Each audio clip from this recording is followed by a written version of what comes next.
अंदाजन 8 से 10 आतंकवादी होंगे। 40 बच्चे हमारे उनके कब्जे में हैं। हमारी जवान घटनास्थल पर तैनात है। जब तक आप लोग नहीं पहुंचते हमारी नजर उनकी हर हरकत पे रहेगी। जय हिंद। क्या सिचुएशन है वहाँ पे अभी? स्कूल के लगभग 40 बच्चे उनके कब्जे में हैं। लगता है हमें तुरंत ही मिशन पे जाना पड़ेगा। ये पड़ोसी मुल्क वाले साले नहीं सुधरेंगे। लगता है उन्हें फिर से सर्जिकल स्ट्राइक की याद दिलानी होगी। आज फिर से हमें अपने देश के मिट्टी का कर्ज अदा करने का मौका मिला है। देश के दुश्मनों के नापाक इरादों का मुंहतोड़ जवाब देने का समय आ गया है। कुछ आतंकवादी स्कूल में घुस आए हैं। आपको अभी मिशन पे निकलना होगा और इसका नेतृत्व आपको ही करना है मिस्टर सूरज। जैन साहब।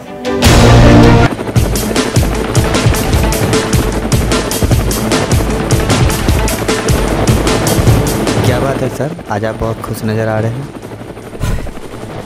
हाँ रवि, शायद मेरी खुदनसीबी है कि मेरी जमीन पे भारत माँ ने मेरा फर्ज निभाने का मौका दिया है।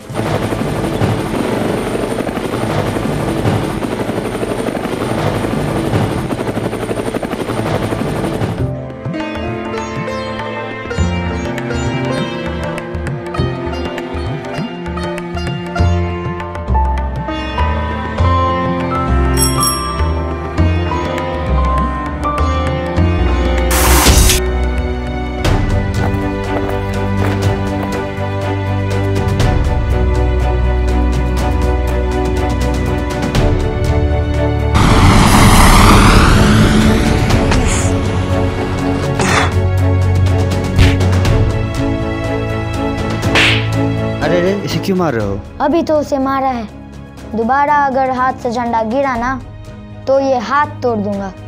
और तू बाप है ना इसका, झंडे की सही से इज्जत नहीं कर सकता तो ये झंडे लगाने का शौक भी मत कर। अरे रे रे रे, लो बाबू जाइए भाई साहब। सही में हमें इस बात पर विचार करना चाहिए। वो तो है, पर लोगों का मान भी तो जरूरी है। इस तरीके से तो तिरंगे का अपमान हो रहा है ना। एक बार सरकार को इस बात पर सोचना चाहिए। बेटा, हर किसी बाप का अधूरा सपना बेटा पूरा करता है। मेरा भी एक सपना था बेटा कि मैं देश का जवान बनूं। मेरे साथ हादसा हो गया। बेटा, तू बड़ा होकर मेरा सपना पूरा करेगा ना? हाँ अब्बा।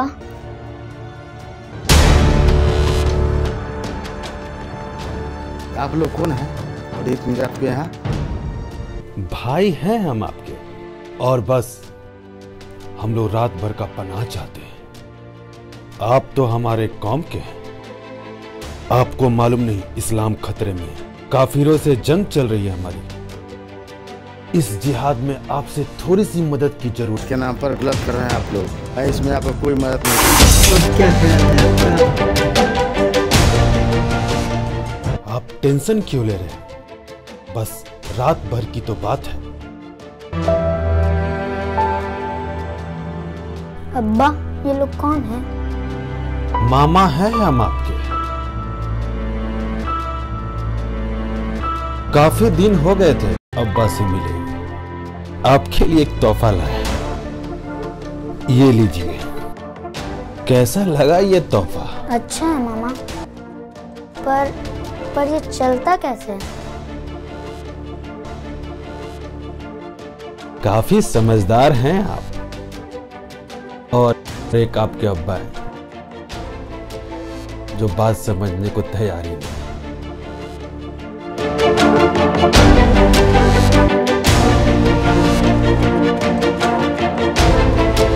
मेरे अब्बा को कहाँ ले जा रहे हैं? अब्बू, मैं भी चलूंगा। इंशाअल्लाह हमारी फतेह तो निश्चित है। अभी तो हमने शुरुआत भी नहीं की और हमारी मकसद की कामयाबी मिलने लगी। वाह, क्या नजारा है। आप लोगों की नासमझी पे कभी कभी हमें हंसी आती है। देखो साले बात बात पर हिंदू और मुस्लिम की जंग छेड़ देते हैं, हमारा काम और भी आसान कर देते हैं। अच्छा है कि ये लोग नासमझ और बेवकूफ हैं। इंशाअल्लाह ऐसा ही चलता रहा तो जल्दी हमारी हर एक देश में बड़ी सी फौज होगी और हम होंगे यहाँ के बेताज बादशाह।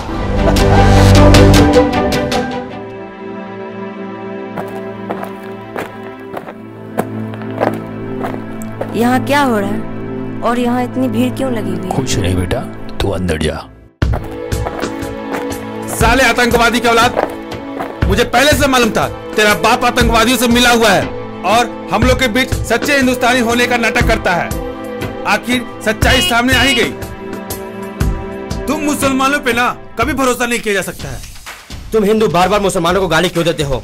तुम लोग के सौतेले की वजह से ही अपनी हक की लड़ाई के लिए हमें ये कदम उठाना पड़ता है। तुम हिंदुओं ने तो हमें पराया बना कर रखा है। पराया तो पहले से ही अपनी हरकतों से हो।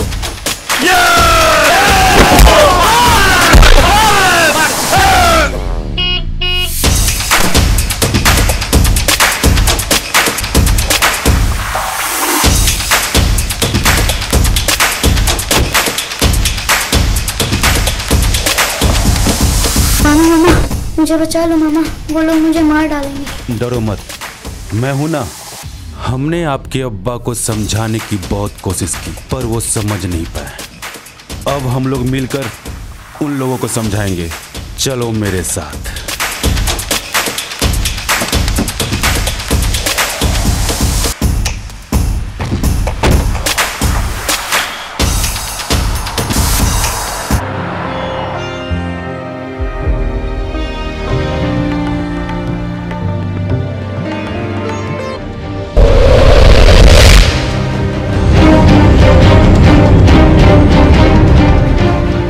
मास्टर, ए मास्टर, बाहर।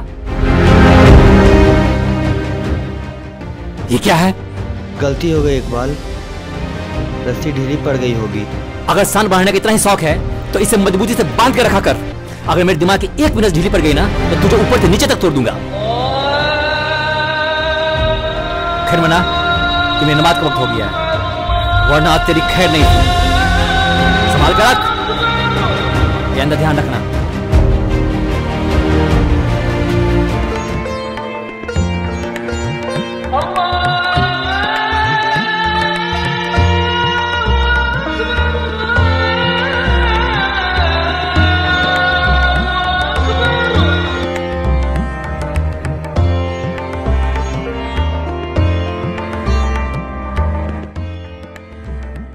इकबाल, एक बार तू भी देख लेता। क्यों? इस बच्चे भरोसा नहीं है? इसकी उम्र पे मत जा। हम लोग सारा काम ईमानदारी से करते हैं। क्यों छोटू? हाँ उस्ताद।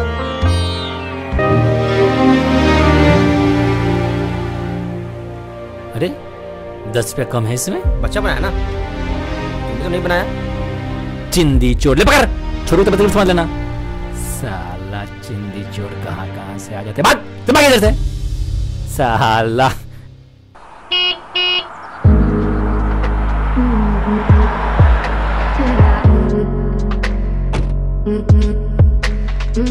एक्सक्यूज मी, मेरी गाड़ी की टायर पंचर हो गई है, आप जरा देख लीजिएगा। छोटू जा, रिंज लेके आ। आप बैठिए।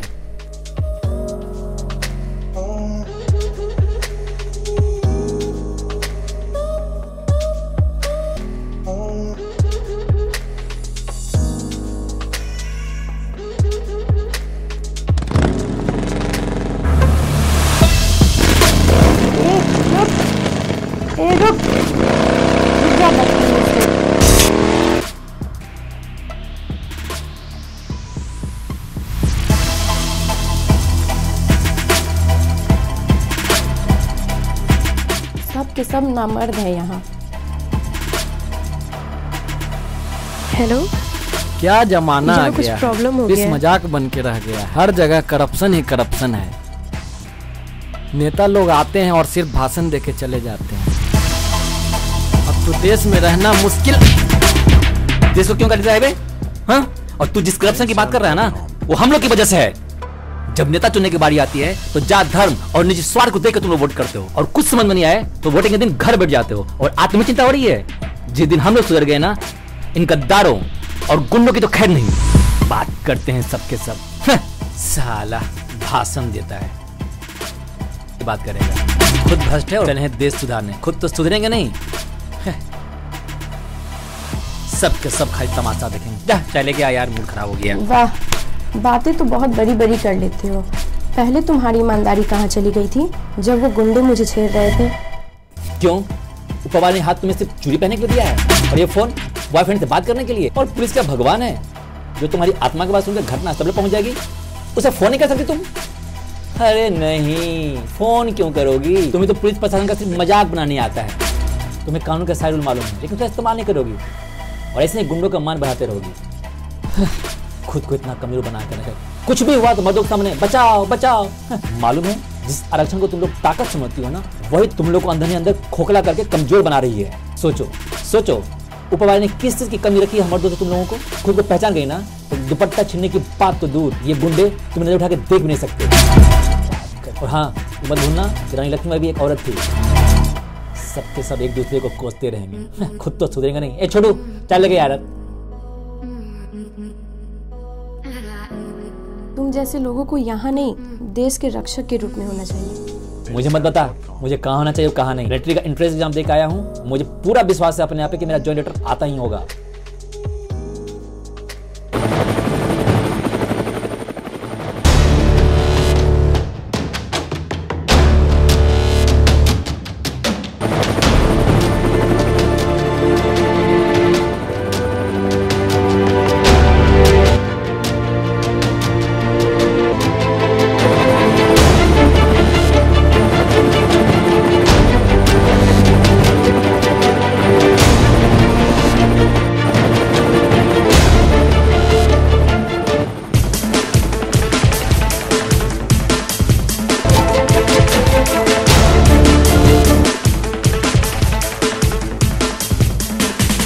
शाहिद नाम है ना तुम्हारा? तुम्हारे बहादुरी के काफी कारनामे सुने हैं। बहुत नसीब वाला है तुम। तुझे तो मालूम है ना, पूरी जहां का एक ही मजहब है, इस्लाम। वो आज खतरे में है, जिसे बचाने के लिए अल्लाह ने तुझे चुना है। और तुम्हारे लिए फक्र की बात है, तुझे ये मौका तुम्हारी ही जमीन पर नसीब हो रही है। दिखा दो दुश्मनों को कयामत की रात।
पूरी दुनिया में जिहाद छिड़ चुका है, आधा कश्मीर तो हमारा हो चुका है।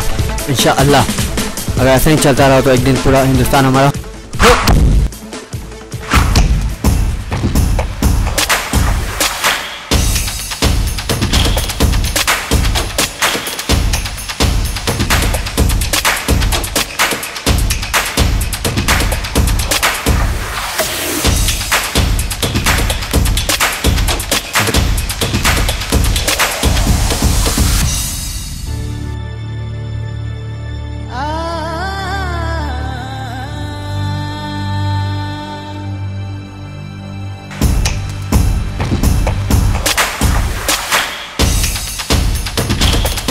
मैं बाहर निकल चुका हूँ और मौका देख के यहाँ से निकल जाऊंगा। प्लीज प्लीज आप मेरे बच्चे को बचा लीजिए, मेरे दोनों बच्चे फंसे हुए हैं। प्लीज प्लीज अल्लाह आपको हमेशा महफूज रखे। प्लीज प्लीज आप मेरे बच्चे को बचा लीजिए। गद्दारी हुई हमारे साथ। आपने कहा कि हिंदुओं से बदला लेना है, पर यहाँ हमारे काम के लोग ही फंसे हुए हैं। उन्हें शहादत नसीब हो रही है।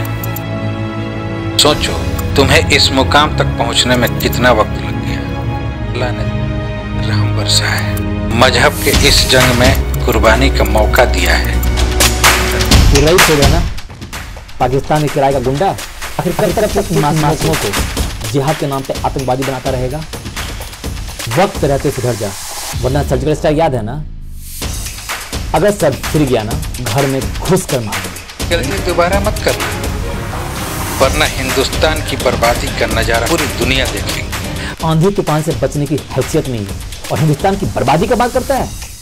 पहले अपने मुल्क के मुसलमान भाइयों की सुरक्षा की बात कर ले, कहीं ऐसा ना हो उनके बिछड़े भाई और बाप मिल जाए और दुनिया के नक्शे पे पाकिस्तान का नामो निशान मिट जाए। गद्दार है तू, इतिहास भूल चुका है, अपने ही कौम के साथ गद्दारी कर रहा है। पूरी दुनिया में इस्लाम को महफूज रखने के लिए जिहाद छिड़ चुका है।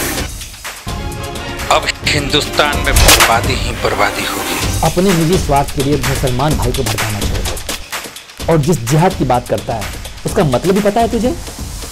अपनी गंदी जुबान से इस्लाम का नाम मत ले और इस आतंक का नाम जिहाद मत दे। तू मुझे जिहाद का मतलब मत सिखा। तू भूल सकता है पर हम लोग ये नहीं भूल सकते कि इन हिंदुओं ने हमारे ही मुल्क से हमें पराया कर दिया। इन कायरों की तरह वार करना छोड़ दो। जिस दिन जंग का ऐलान हो गया ना, हिंदू भाई की बात को छोड़, हम मुसलमान इंडियन आर्मी भाई ना तुम्हारे हजारों हिजरत फौज पे भारी पड़ेंगे। ये मत भूल, आज हिंदुस्तान बदल चुका है। आज गांधी जी हमारे दिल में होते हैं और दिमाग में सुभाष चंद्र बोस और भगत सिंह बनते हैं। अगर सब फिर गया ना तो एक एक को घर में घुस कर मारेंगे। कायर साला, हिंदुस्तान की बर्बादी की बात। बेटा तू अपने आप के कानून के हवाले कर, ये आतंकवादी किसी के नहीं होते। और बेटा मेरे साथ कुछ भी गलत नहीं हुआ है, कानून से मुझे इंसाफ मिला और मैं बेगुनाह साबित हूँ।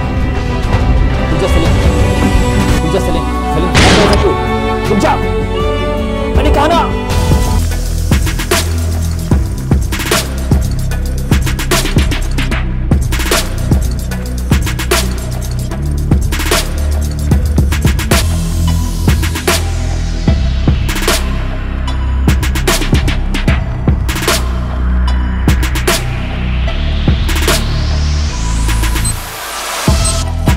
रुक जा।